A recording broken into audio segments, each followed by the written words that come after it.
On June 20th, 1987, in the mountains of Ararat, Turkey officially recognized the discovery of Noah's Ark. Located on a mountainside about 15 miles south of the volcanic Mount Ararat, the remains of the massive ship were dedicated during a special ceremony. Guest of honor was Ron Wyatt, due to his 10 years of research at the site.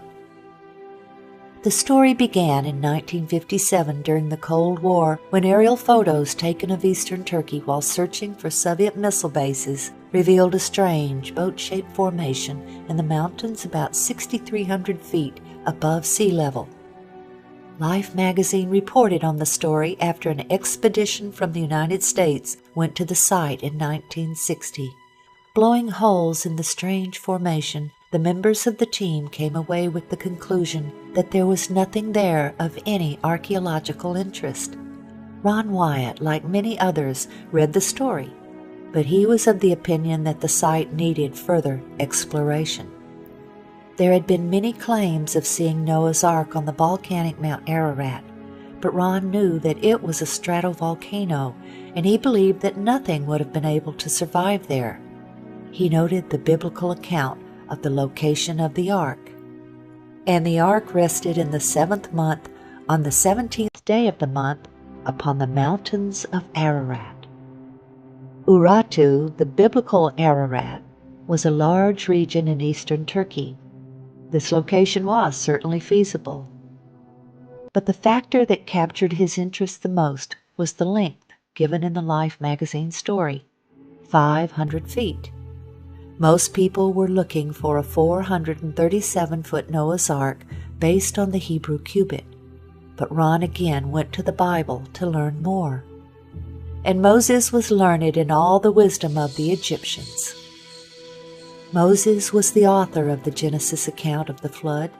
He would have known the cubit of the Egyptians. The Hebrew cubit didn't come into existence until there was a Hebrew nation after Moses' death. The Encyclopedia Britannica stated, "The Egyptian cubit is generally recognized as having been the most ubiquitous or universal standard of linear measurement in the very ancient world.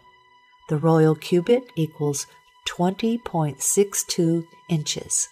This would mean Noah's Ark was much longer than 437 feet. 17 years after the Life magazine article, Ron finally made the journey to Turkey. When he saw the boat-shaped object, he saw that it looked just like it did in 1960, and he knew he would need permission to excavate in order to learn anything about what was beneath the surface. So he returned home and enlisted a number of friends to help him pray for an earthquake to reveal more. In late 1978, he learned of an earthquake in eastern Turkey and returned in August of 1979. When he arrived, he was overwhelmed by what he saw. The earthquake had dropped the soil around the object, and a large crack extended the entire length. He could see what looked to him like the remains of decayed rib timbers along the now exposed sides. Also, he was able to measure the depth of the debris and measure the length. It was 515 feet, or exactly 300 Royal Egyptian cubits. He was now convinced. He carefully combed the surface, looking for evidence that it was a shipwreck. He saw what he believed were petrified structures of an ancient ship whose deck had collapsed.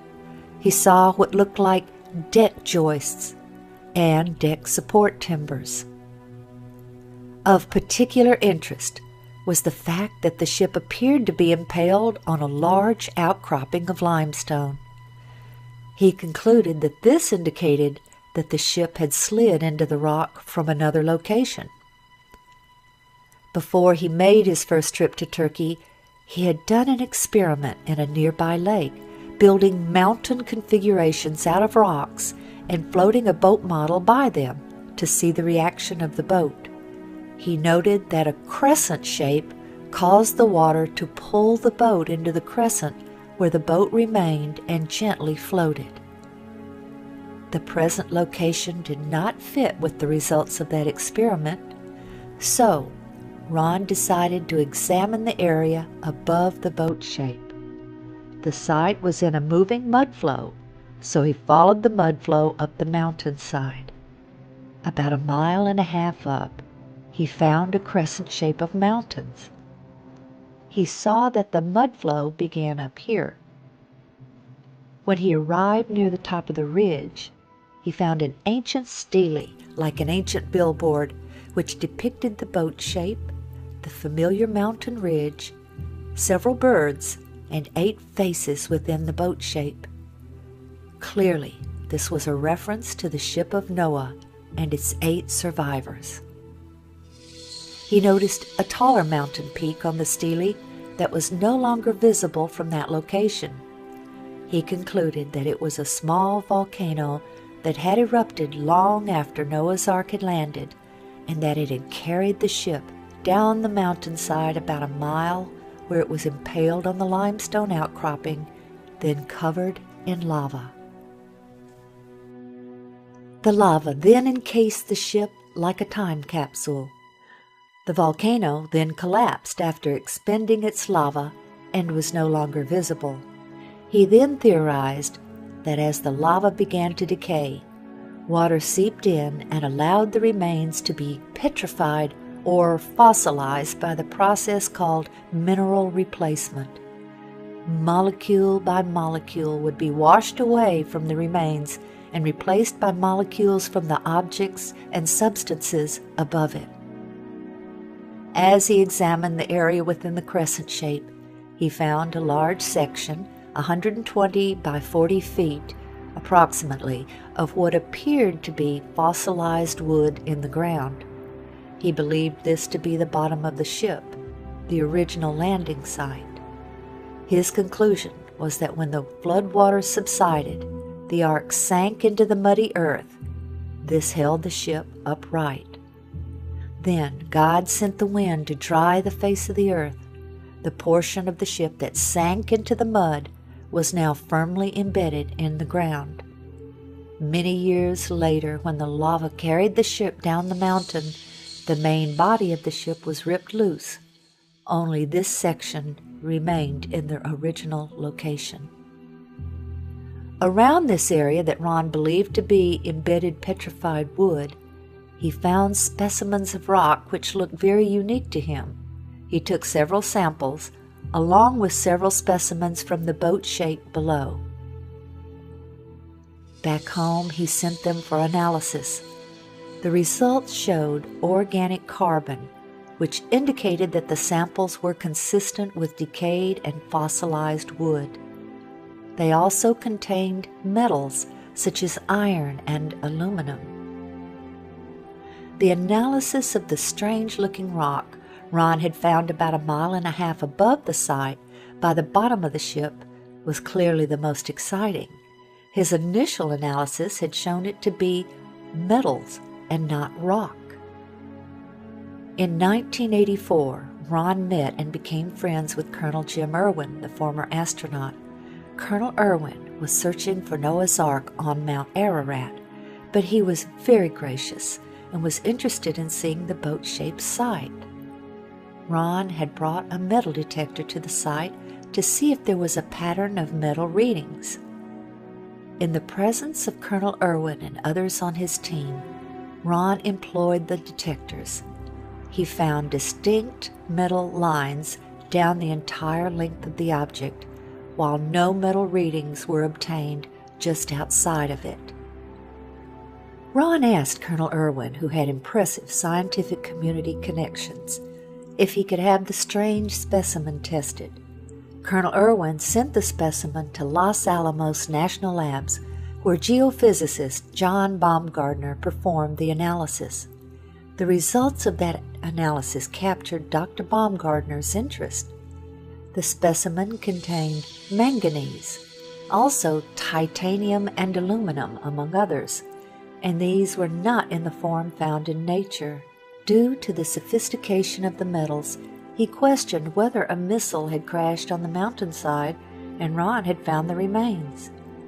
The exciting evidences of the metal lines and the analysis of the specimens brought two new researchers into the work. Dr. Baumgartner and David Fasselt, a marine salvage expert who knew all about ships and their construction. They both joined the team. Oh, look at that. Oh, well, wait a minute. Wait a minute, let me get a close-up of that. Kind of, You want my hand in there for? Yeah, just to point at those little flakes of iron that are coming out, like right there. There and there. Huh. That's a strong reading.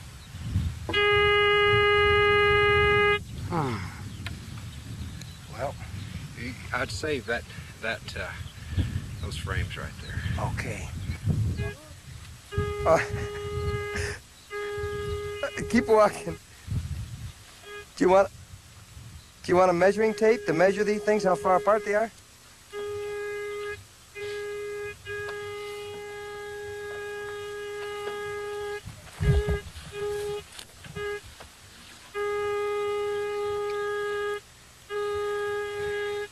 John, as a scientist, might I take the liberty here to ask you, do you really honestly believe that you have been on the remains of Noah's Ark? I have no doubt in my mind. This has to be a man-made structure. It's full of metal. The metal has a regular pattern to it, and the size of the thing and the shape of the thing is such that it's almost certainly a large boat. Dr. Baumgartner and Ron scanned the entire site with 3 different types of metal detectors. Placing rocks at each metal reading, they then attached tapes to show the lines. This exciting evidence also attracted the interest of ABC's 2020. The boat-shaped site was first found and photographed by a Turkish army captain back in 1959. It was quickly explored and dismissed as a freak of nature. But Wyatt, an amateur archaeologist, rekindled interest in it a few years ago. He brought in Dave Fasselt, a marine salvage expert, to assess it. The Doomsday Mountain team brought in some high technology to explore the oldest legend of man. They began scanning their site with a molecular frequency generator. It's a device used by surgeons to pinpoint cancer tumors, and it's been used by Fasselt to locate underwater treasure. This time, the molecular frequency generator began to pick up a unique pattern of iron lines beneath the earth. Okay, bring that one up. They began placing ribbons along those lines. The finished shape, outlined by the ribbons, was that of a huge ship, the approximate length and width of Noah's Ark, as described in the Bible. The fascinating field of ribbons soon attracted higher academic interest. That looks like iron. Okay. Dr. John Baumgartner, a physicist with Los Alamos Laboratories, sent samples back to the lab for analysis and confirmed that the metal they were tracing with the ribbons was indeed iron. With the width and the length known, the only remaining question was depth. By locating the depth of the hull, they could determine if the boat-shaped object had the cargo capacity described in the biblical ark. To resolve this final issue, Wyatt and Fasselt brought geologist Tom Finner to Turkey with his company's heavy-duty subsurface radar equipment. Gear like this located the black box cockpit recorder on the floor of the frozen Potomac River after the Air Florida crash. It was here, several miles short of the boat-shaped site, that a waiting game began for Finner and the others. The party needed a final go-ahead from the Turkish government to complete their probe of Doomsday Mountain. The restrictions of martial law left the American explorers isolated from the outside world. Not even a telephone. Yeah. Anyway, we're going to hang in like smell on a skunk till there's nothing left to get this done. Hanging like the smell on a skunk. The Turkish government stopped the exploration. What now? Since we were there, Barbara, things have cooled down, and they've sent their own team of scientists in to take a look at this site. It's a very fascinating location. While Turkish scientists and archaeologists did their own research, Ron and his associates continued their work. The next step was subsurface interface radar. There's the longitudinal bulkhead. You ought to see them popping out, man. Yeah, there they are. Here. There's Yeah. another one. There's the keel line right there. Yeah.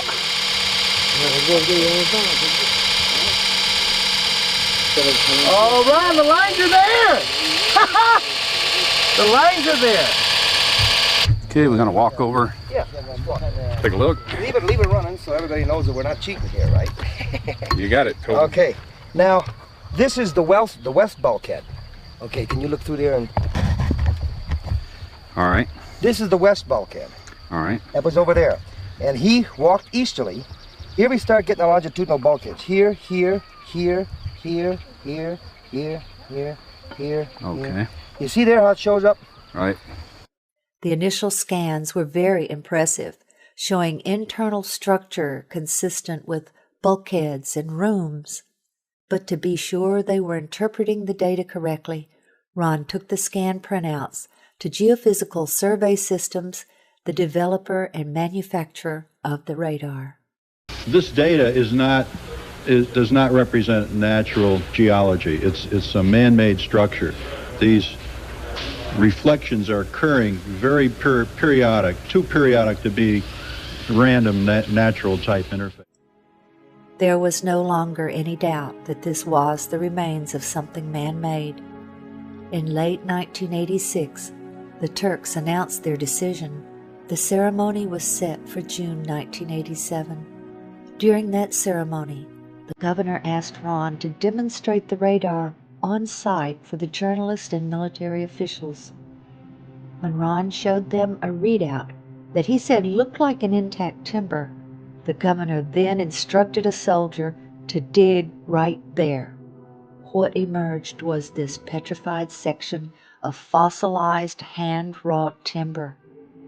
Sectioning showed it to be laminated wood, 5 layers of timber glued together with pitch, clearly visible oozing from the end. This fossilized specimen shows that rivets were used in its construction. Their analysis showed that they contained iron, titanium, and aluminum, among other things, very sophisticated alloys that would be resistant to water. Specimens falling out from the lower end of the ship, identified as slag by an expert in metallurgy, indicated to Ron that Noah filled the hull with slag material from his metal production of the fittings used to build the Ark. More complete radar scans revealed a ship, although damaged and collapsed in places, of very intelligent, modern design with a ramp system at the door which led to each level. In 1990, Ron performed what he called a mini-excavation, where he took shovels and bent the blades into a giant razor. He and his associates then shaved off a very thin layer from one section, smoothing it to show the color difference between the structure members and the matrix.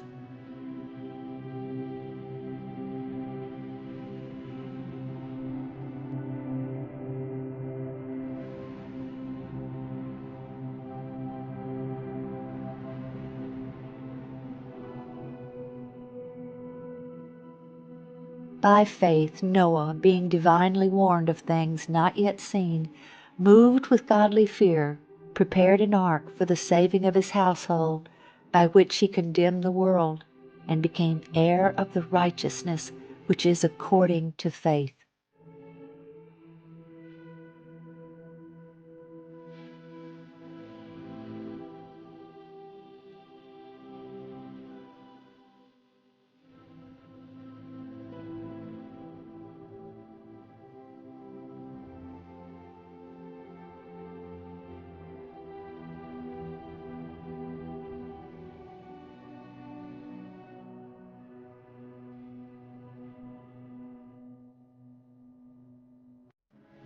For as in the days before the flood, they were eating and drinking, marrying and giving in marriage, until the day that Noah entered the ark, and did not know until the flood came and took them, so also will the coming of the Son of Man be.